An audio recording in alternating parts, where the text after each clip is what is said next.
Hello, welcome to Crosscut Talks. I'm Paris Jackson, the host of Crosscut Now on KCTS 9 and the host for this podcast. For this episode, we're listening in on a conversation with Danni Askini, co-executive director of the Gender Justice League, and moderator Jonquilyn Hill, host of Vox's podcast, The Weeds. This talk took place at the Crosscut Ideas Festival that happened in the beginning of May in Seattle. The conversation explores the current wave of anti-LGBTQIA+ proposals and laws, how it gained traction, and how issues such as the bathroom locker room use debate impact the marginalized community, particularly youth. Hill and Askini also delve into how many of these issues are rooted in misconceptions and myths about gender-affirming healthcare. Askini wants people to know that the humanity of trans folk needs to be centered here, noting that the ongoing legislation constitutes human rights violations and that cisgender people can help move the needle for the LGBTQIA+ community by using their voices as allies for change. Support for this and all other conversations on the equity track of the Crosscut Ideas Festival comes from Waldron. Access to free, trustworthy media is crucial. Waldron supports Crosscut's independent journalism to keep us informed, engaged, and activated. Waldron empowers people to achieve their purpose with sound information. I hope you enjoy this conversation. If you have any feedback, please send it to talks@crosscut.com. Now let's get into it.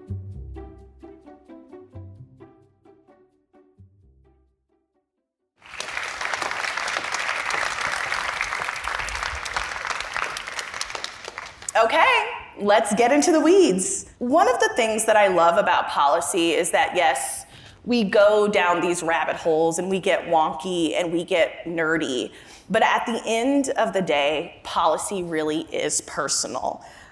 It's the reason that our schools are funded, and it's the reason that our roads are paved, and as we'll get to later, it determines the kinds of healthcare we can access. Today, we're going to talk about the recent wave of anti-trans legislation we've seen in states all across the country. At the time of this recording, the ACLU is tracking 474 bills, and the majority of them target transgender rights. Everything from sports teams and bathrooms to restricting access to gender-affirming care for youth. While a lot of these proposals are very unlikely to become law, they serve as a cultural lightning rod, and they energize the base of the politicians who introduce them. But they also stand to do real harm to a marginalized community. My guest today is Danni Askini.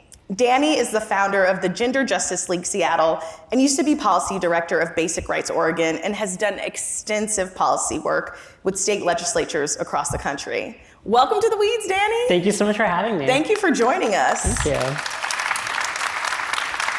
So before we really dive into the policy and the bills, I want to get into the personal stakes. Do you mind sharing your personal story with us? Yeah, so I grew up in southern Maine in a pretty rural community, and I knew from a very young age that I identified as a woman and that I was trans, and I had a really supportive family. My family believed in unconditional love and acceptance, and even though they might not have understood the ins and outs of what it meant to be trans, I always felt supported in speaking my truth and getting access to care. And as I started to go through puberty, I started to experience changes in my body that were really distressing to me and started to need more access to care, to find interventions to prevent my body from doing things I didn't want it to. And so we started going to see providers in Portland, Maine, which is kind of the biggest city in Maine, and then eventually Boston Children's Hospital.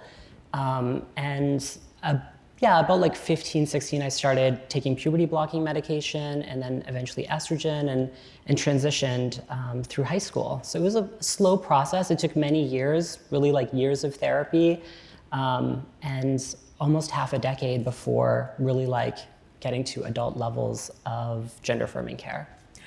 So earlier I spoke about how nearly 500 bills have been introduced in legislatures across the country. And that just feels really extreme. And the question I keep asking myself over and over is why this issue and why now? I mean, we are so many years from Obergefell, Pose has had how many Emmys? Like, what is going on right now? Why? Yeah, I think there's a couple different dynamics that are happening. Kind of like you point out, we moved in a shift from marriage equality being a settled matter of legal rights to, in the period just before marriage equality, the far right really examining where they could continue to attack LGBT people, where our weaknesses were as a community. And in non-discrimination laws that we were trying to pass to prevent people from being discriminated against in jobs, in housing, in healthcare, and in public life, they found that arguing, quote unquote, men in women's locker rooms or men in women's bathrooms was something that gained traction. And that was sort of the kernel, starting in places like Kalamazoo, Michigan, with a local non-discrimination ordinance, and then they sort of blew that up. And in 2016, 2017, here in Washington State and in Massachusetts, we had ballot measure attempts to bar trans people from using bathrooms and from being included in our state non-discrimination laws. And that, continued to show traction, and it just has continued to amplify to this level of finding new issues to target and attack trans people, to exclude us from public life, to prevent our existence, and to really punish us for being increasingly visible and assertive about our right to access healthcare. So 474 bills is a lot of bills, and all the legislation varies from state to state, but are there any themes that we're seeing emerge? Are there certain pieces of legislation that we're seeing kind of take place throughout the country? Yeah, I think that there's a number of different approaches that are all seeking to frame or target trans people from being in public life. So there are bans on where we can use the restroom. For instance, forcing me to use a men's restroom. I think that most people in the audience would agree that's pretty absurd on its face, but that's where the only place in public I would be allowed to use the bathroom in some of these states. Banning trans youth, some of whom haven't even gone through puberty, from participating in sports with people of their same gender identity. So, for instance, forcing me to participate with men or else not participate in sports at all. Those bans have promulgated across states. There are attempts to bar trans people from being talked about in schools, from even acknowledging that trans people exist. Bars against people changing their names or gender pronouns in school. There are lots of laws doing that. And then obviously the bans on gender-affirming healthcare. I think Texas is also another really clear example, like attempting to use the child welfare system. I was in foster care, something that is very close to my heart, and that was like very difficult for me and my family, but using the child welfare system to attack families who support young people who are transitioning or experiencing distress and trying to get care, attack them by removing those children from their parents' homes. And in this country, where child removal from Native American communities, from other communities of color has been used as a tool of oppression, it's very disturbing to see that continue to be pushed forward in these states like Texas. So we have these bills, and some of them have passed, a lot likely won't, but what's the state of transgender rights in America right now? Yeah, I think, it's difficult to say. There's increasing social awareness. Like, in some ways, these bills bring awareness to the fact that trans people exist, and that can be positive. When I transitioned in the late 90s, early 2000s, there were very few trans people in the public eye. It was almost impossible to have role models or to see what my future could look like or what the possibilities were. And so it is amazing that trans people have more visibility, and that feels positive to me. But with that visibility, it's like a spotlight. It can either highlight you or it can make you a target. Like you think of a searchlight outside of a prison or something, it's like meant to find you in the dark and make you a target. And I think that it has become something that is terrifying for a lot of trans people. Many of us want to transition and live our lives safely, true to ourselves, and free from discrimination. And to be targeted in a way is incredibly scary. And I think young people especially, who are at the start of their lives and don't have a long history of memory, it can be And there are a lot of statistics incredibly distressing. So I think that we have advanced in some ways in being publicly visible, and we're such a tiny percent of the population. It's, I think, often framed as like one side versus the other, but we're talking about less than 1% versus 99%. That doesn't feel like a fair fight. Yeah, I think it's so interesting that you talk about that idea of a spotlight. I'm a Black woman, and I know the ways that people talk about representation as this cure-all, but it really, in this instance, seems like a double-edged sword. I mean, how do you think about navigating that? Yeah, I think it can't be. I think for many of us, we have to make a choice, right? It's like my whole life and career has been dedicated to serving LGBTQ people and broadly my community. And I think for me, it's knowing that my existence might provide hope for like other young people or possibility. And that's why I'm so out and visible. But it is like scary. I have been targeted many times in the past. And I know many other trans people, I've survived, hate crimes that have been prosecuted. I've been physically assaulted on the street. And I think there is that sort of double-edged sword of wanting to create possibility and be visible, but also knowing that there are very serious consequences to being in public. So it's very difficult, especially in this moment, and we see how politicians can use our community to stoke fear, to advance really irrational ideas that are just not reflective of the reality of trans people. And I think many other marginalized communities have experienced the same thing, distortions and fear-mongering. So much of this also makes me think of the current state of reproductive rights. I mean, so much was done so that the moment the courts decided something, laws could be put in place. Do you think that the goal of this legislation is to get this before the courts? I mean, how do you see that? Will that play out? Do you think it will? Yeah, I think that it makes a lot of sense that this is happening now because of the Dobbs decision. Our legal battles will be based on the same 14th Amendment arguments that were used to uphold access to abortion care, right?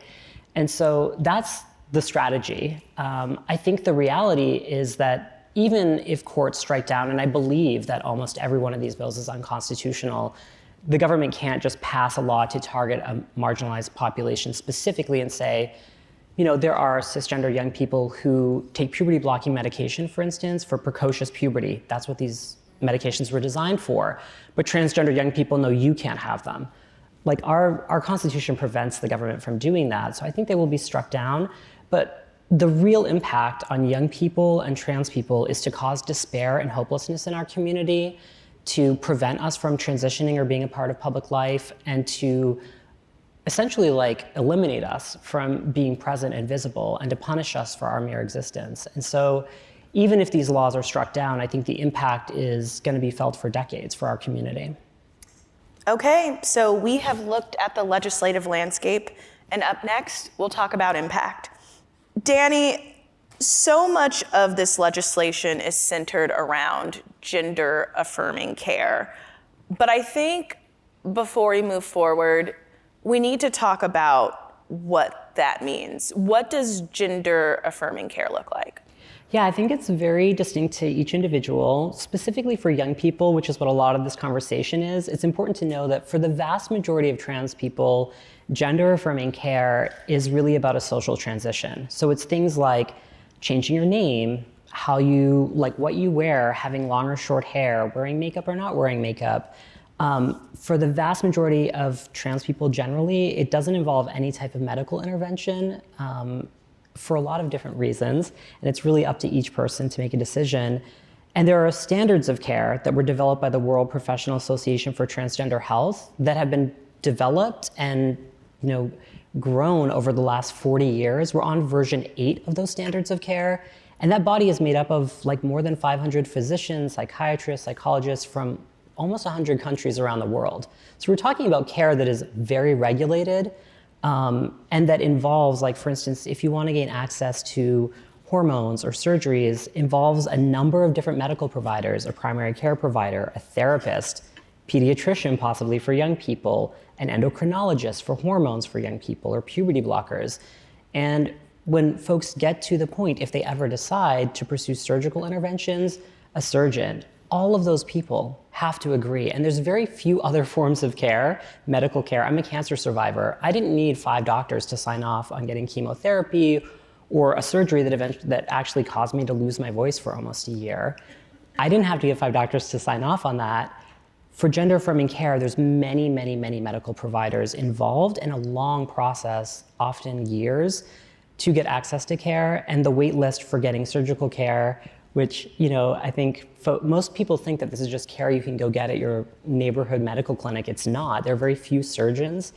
And the wait list can be 3 to 5 years. Like, I've been waiting for 2 years to get a gender-affirming surgery. I'm 40 now. It's a surgery I've wanted since I was 16. And just the change in health insurance or, having to take time off of work to recover, all of those things are considerations. And this care is actually already, without these laws, incredibly difficult to obtain, even if you have a good job, even if you have good insurance.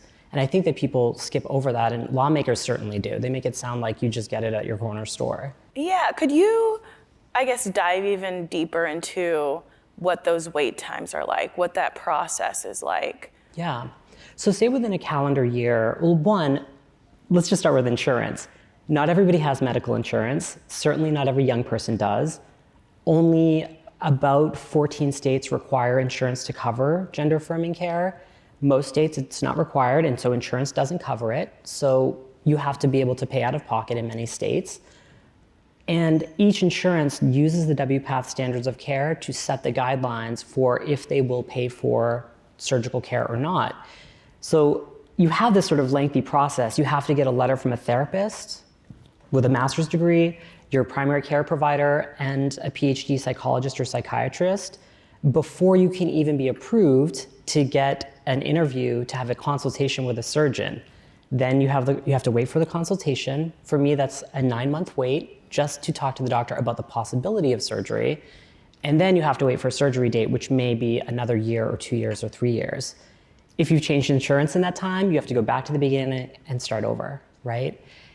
And your insurance might not cover that particular surgeon, so you might have to go find a different surgeon and start over. I think people forget that our medical system is already incredibly complex.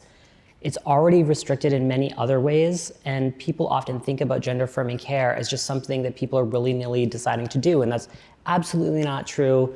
Nothing that I have seen, and certainly not the reality in many of the states that are banning this care. There aren't even surgeons who provide it. So you've mentioned WPATH, which is the World Professional Association for Transgender Health, and that they have standards of care for people. What do those guidelines look like? Yeah, so the standard of care for adults is a little different than for young people. So for adults, typically it involves seeing a therapist before gaining access, and it can be like 1 to 3 months of therapy before gaining access to hormones. Your primary care provider can often provide those, just like they do for menopause. And then being on hormones for about a year before seeking any types of gender-affirming surgical care. And then before seeing a gender-affirming surgeon, you have to see a PhD psychologist or a psychiatrist to do an evaluation and then write a letter of referral evaluating your mental health and capacity to consent to that surgical care. Then you go see a surgeon, again, for consultation and eventually surgery. So it's a pretty detailed process, and the standards are not the same for almost any other form of medical care that people receive. Even things like total joint replacement, where there are high rates of regret. People are not required to go talk to a therapist about whether they might regret having a knee replacement or how they would cope with it, but trans people are required to do that. So there are already very strong protections in place. So something that comes up time and time again when it comes to healthcare for trans youth is the role of parents, and parents disagreeing or people being concerned about parental rights. What would you say to someone who has concerns about their child seeking gender-affirming care before the age of 18? Yeah, I think that's a very common experience. So the Trevor Project did this really incredible national survey of LGBTQ young people, and what they found is only 1 in 3 young people have a supportive household. So it's like more common than not that young people are coming out in families that don't support them to begin with. I think for a lot of parents, and what I experienced is, there is a youth mental health crisis in this country. About 79% of trans young people report experiencing anxiety on a daily basis. 58% experience depression. 45% of trans young people have contemplated suicide in the last year, from that same survey from Trevor Project. Suicidality is like a disease of despair. People get to the place where they see no possibility, and that's when they feel suicidality. And so I think for parents, what I experienced was feeling like we were moving towards a goal where I had agency over my life, and that my parents might not have agreed with everything that I wanted to do at that moment, but we always had a next step in mind. We always were progressing towards some other goal at a pace that they were comfortable with and that I was comfortable with. And I think really opening the possibility that there is a path forward is the most important thing for parents, even if they're not super enthusiastic about the idea of medical intervention. Being okay with starting the conversation and bringing professionals into that conversation and getting that dialogue going so that young people see that they're progressing and that they're able to share who they are and try to start being in the world the way they need to be. So I think that that's the thing that's most important. We'll be back with more after this. At Amazon, there's a way up for anyone because there's something for everyone.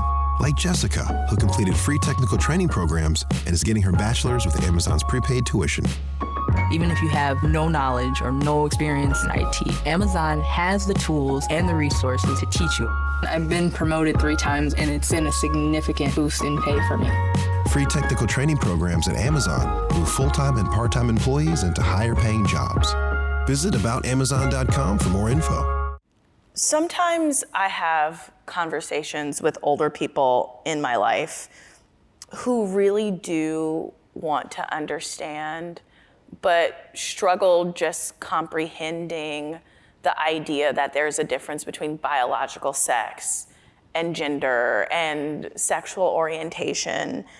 And I wonder, how do we fill that gap between people who are saying, I'm just asking questions in bad faith, and people who really don't know and just need more information? Do we fill that gap? Is there a sense of, okay, that's not my responsibility? How do you navigate that? Yeah, I think I've spent 20 years trying to explain the difference between sex, sexual orientation, and gender identity in the hopes that it would bring people along in the conversation, but I really haven't seen it be as productive as I want to be. I think the thing that I've come to realize is being a trans person for me, and I only speak for myself and not other trans people when I say this, it's a spiritual experience. And just like when people have a religious faith, they don't have to justify their religious beliefs to other people who don't share that faith. In this country, we accept people's right to have a belief system, to practice that faith, and to not be judged or discriminated against because of that. I don't need to understand people who are Muslim or Hindu or Jewish, if that's not my faith, in order to respect them and want them to be treated fairly. And so for me, I often try to encourage people to think about trans identity as it might not be an experience that you can relate to. It's really difficult if you've never had those feelings to understand what it can be, and that's okay. I don't need people to understand all of the ins and outs of what it means to be a trans person, to respect trans people, to make sure that we're safe in our lives and that we have the right to be ourselves and pursue happiness and a career and to be a full person in our society, whether that be in sports or being able to go pee when I'm at my job 9 to 5, it's something everybody has to do, and to be able to be a part of our society. I want to talk about something that I at least consider somewhat of an elephant in the room. The anti-trans legislation has started larger conversations about how trans rights and trans people are covered.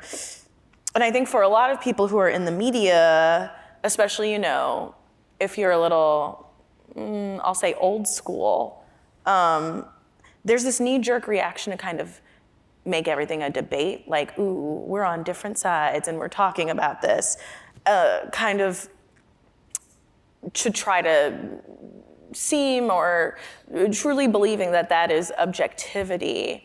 And I would love to know kind of how you're thinking about all of that right now. Yeah, I think it's really interesting. Like, one of the things I've noticed in a lot of the press coverage, like I was in Sweden and this debate started there, interestingly, a little bit before it started here. And I've watched it transition from like Sweden and the UK to the US, and watched mainstream media really struggle to do a good job of covering this. And I think the number one thing that I've seen is a lack of voices of trans young people, and like reporters and producers and editors not being able to find and elevate the voices of trans young people about their lived experiences, their hopes and dreams, what access to this care means for them. And I think that that's the number one thing that people need to hear, and that's what journalists and the media should be doing, is like, go find the stories of those families and support those families in being able to tell their stories safely and maybe not be targeted, because it's terrifying to be a young person. Like West Virginia is an example. They like passed a ban on trans youth, and there's only one trans girl who was in a cross-country team in like 7th grade.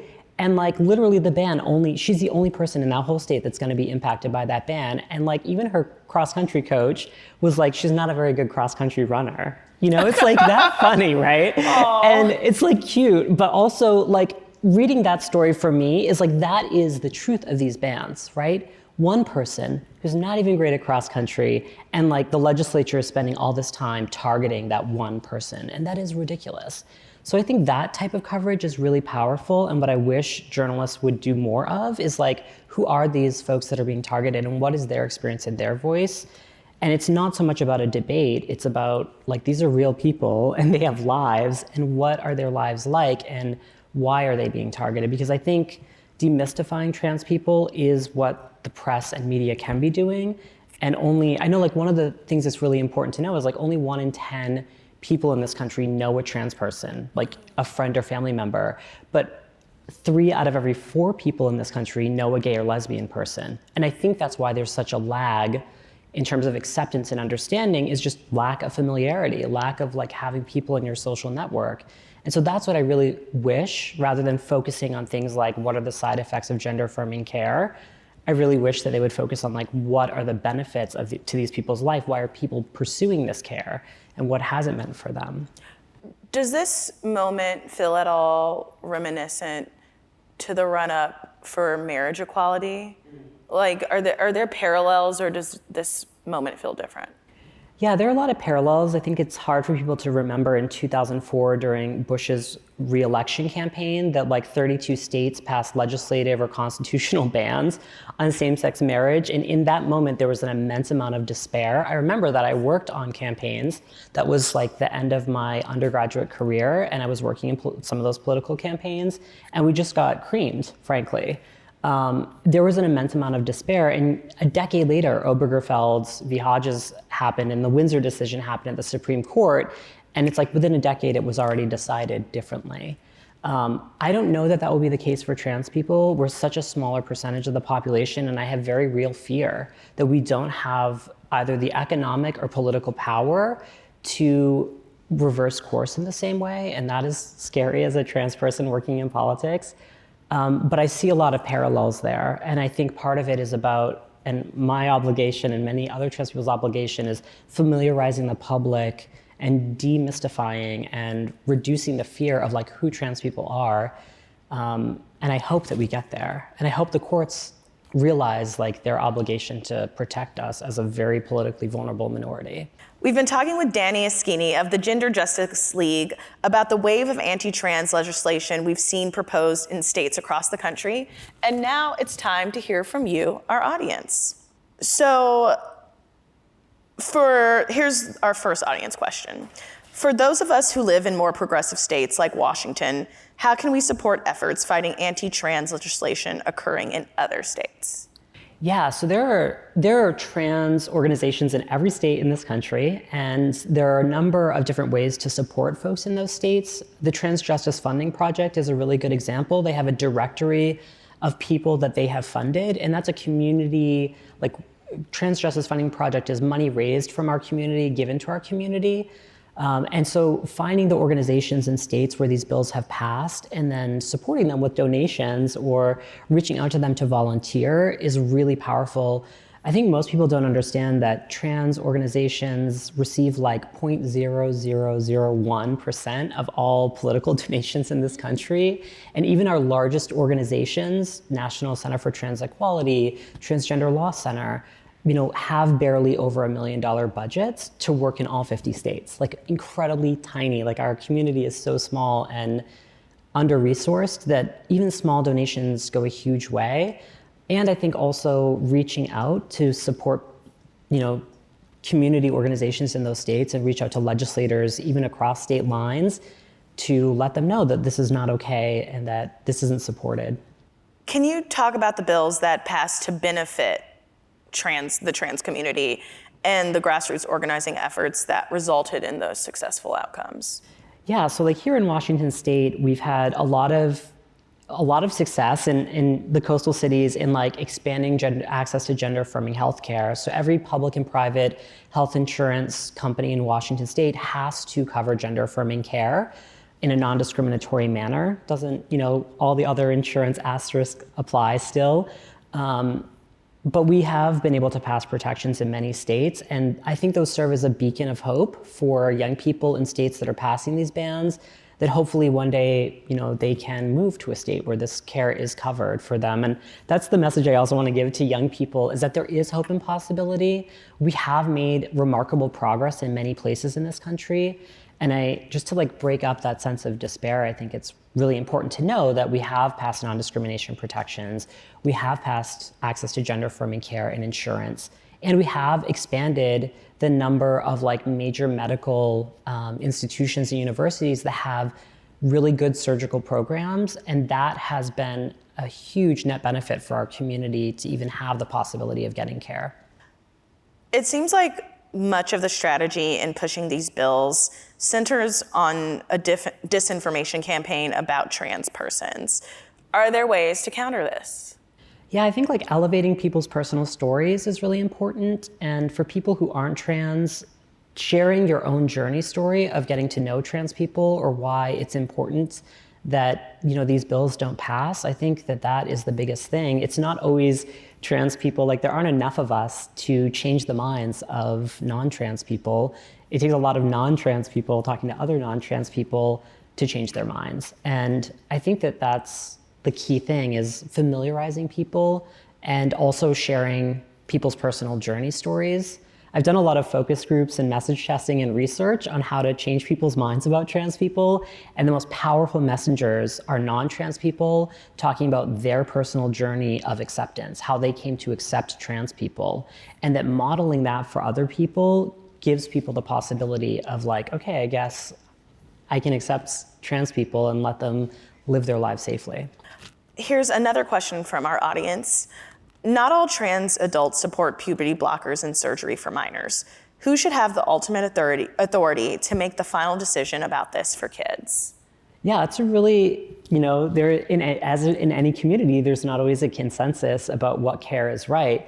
I know a lot of trans folks who transitioned as adults, and they don't have the experience that I had as a young person, right?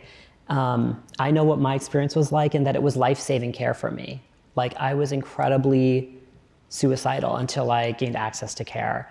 I think ultimately parents, medical providers who are working with young people day in and day out, who know those young people, and those young people are the best people to make a medical decision, not legislators, not onlookers, not trans adults who don't know these young people. I think in this country, certainly, the people who are most impacted, young people, the doctors working with them, and their parents or guardians are the ones who should be making those decisions, and that's the only people for whom it should matter. Here's another audience question we have. There doesn't seem to be a cohesive response from the left to the painting of trans people as dangerous by a lot of conservative media. How can we change that?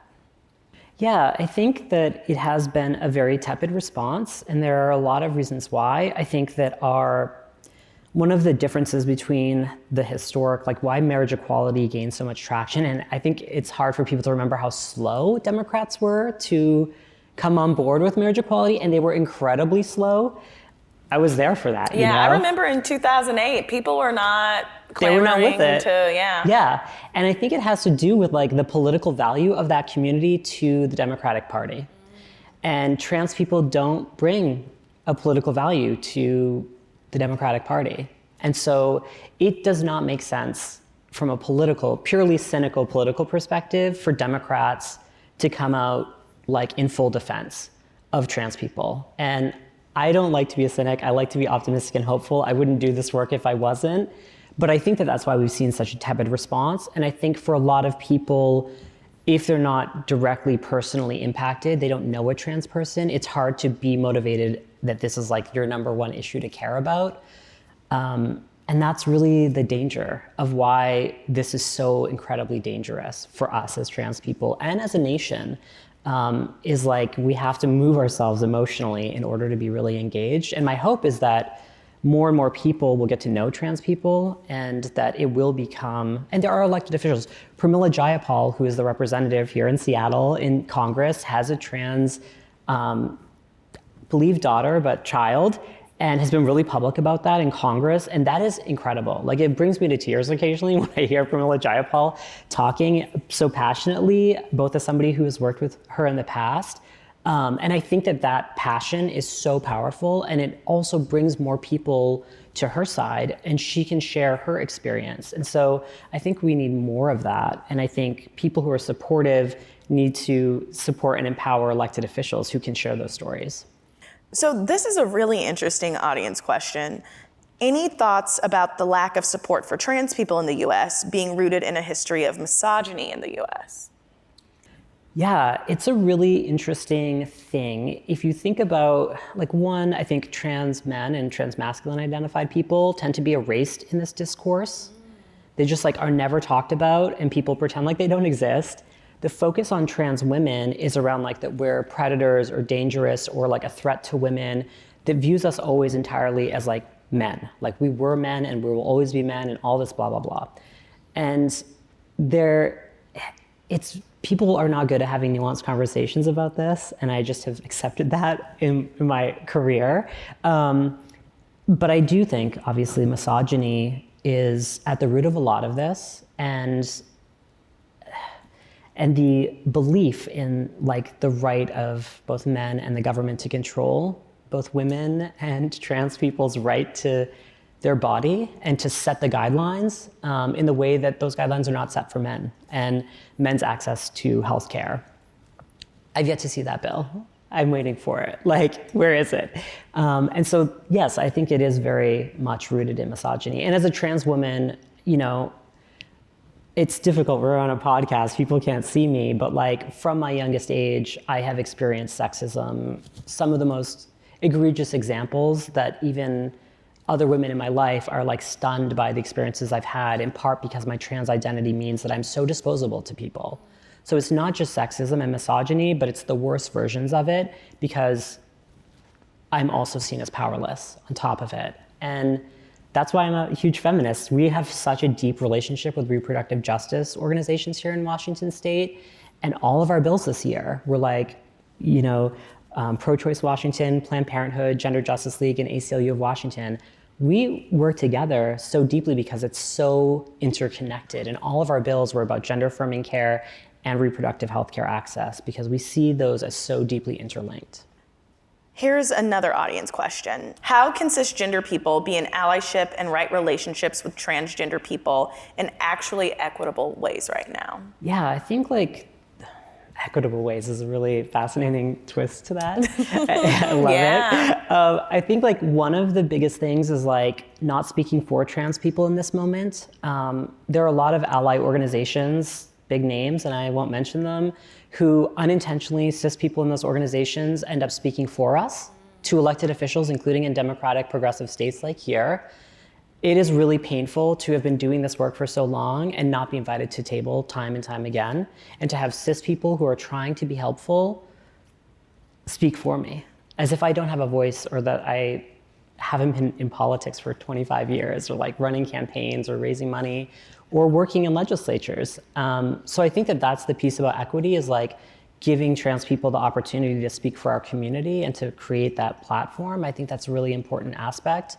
And then also like being equitable about funding, and like we don't have a reach to raise money in the way that larger organizations do. And I think people on the left forget this, that there is not, like, trans people experiencing employment discrimination means our community is economically disenfranchised, so our organizations are economically disenfranchised. That's who funds us. Cis people aren't dumping money into trans organizations, it's trans people who are. So I think the other piece is being just and thoughtful about, if you're going to raise funds on trans issues, and mainstream large organizations are right now, are you giving that money to trans people to do the work? Not just are you like hiring trans people to work under a bunch of cis people, which is a very different dynamic. Are you transferring the economic opportunity to trans people to lead their own movement work? Here's one more audience question. What do you think about Montana's recent ruling and banning of Representative Zoe Zephyr? I think it's outrageous. It's anti-democratic. I think it's an example of what people should be terrified of. And I ran for office here in Washington State in 2016 to be a state representative. And, I wish I could say that it would have been different here, but I don't know that it necessarily would have. And I think that people should be deeply concerned about the future of a country in which, rather than having discourse and debate, people are silenced and literally kicked out of a legislative body for something that was honestly quite tepid. Like, if it was me in that legislature, it would have gotten real. People act like what she said was like feisty or rude or like broke decorum, and I'm like, that is nothing. Like, put me on that floor. And so I think it's like, it should be very disturbing to everybody that if you want to be in a democracy, and I do, I want to live in a democracy where there is debate. I do not want to see people that I disagree with being literally kicked out of a legislature that they were duly elected to be there. And so it's very disturbing, and I think it is both about trans identity, but it's also, like we saw in Tennessee, right? That was about race. Yeah. And, I think that we have to be deeply concerned about what that indicates and portends for the future of our country. So here's a really important question from the audience that I'd love to end on. How do you manage your mental health in all of this? What? Mental health, who is she? What is that? I'll be really honest. Okay, so I work in Washington State. I do not live here anymore. We don't talk about internal displacement in this country. My life was threatened here. I had to flee this state and move, and ended up in Sweden, where I had to seek political asylum. It has been a very long journey to get back to this country. It's like, my story is wild. Just Google my name. The drama is there. I don't live in this state because I don't feel safe here. I don't feel safe physically in this state, even though I work in politics here. And I'm not gonna get teary, but it's like, I live in a secure location in a completely different state on the other side of the country, away from my friends and family, to do this work. And it's hard. It's hard. I see a therapist 3 days a week, have a psychiatrist. I have really supportive family members, but I feel very socially isolated to do this work. And I think it's difficult for people. People act like it's drama or blowing things out of proportion. The people close to me in my life have seen the toll that this has taken on me and other trans activists, and how difficult this work is, to have done it decade after decade. My whole life has been dedicated to this. And so I try my best. I feel like every young person that I meet just fills me with so much love and propels me forward. And yeah, I think that being in the community and hearing other people's stories propels me and is my mental health. And I also know that there's no breaks. I don't get a day off because there are young people who need me and other trans activists to do this work. And so I try to stay focused on those real life impacts. And that is the best thing for my mental health, is hearing and listening to trans young people and being okay, I'm here for them. Cause I had adults, trans adults in my life when I was young, and they made it happen for me. They moved the mountains in 1998 to make my life possible. So I'm here for that. All right, well, we are officially out of time. Danni Askini, thank you so much for joining me on The Weeds today. Thank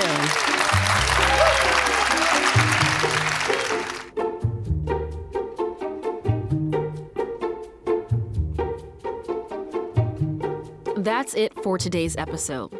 And thanks again to Danni and Jonquilyn for the talk.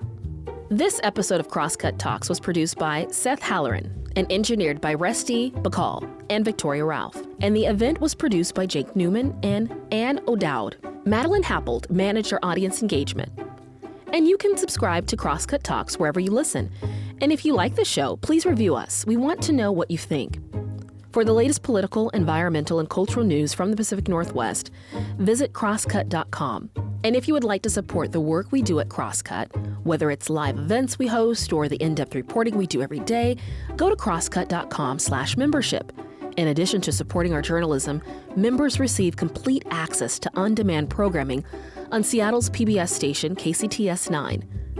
Crosscut Talks is a product of Cascade Public Media.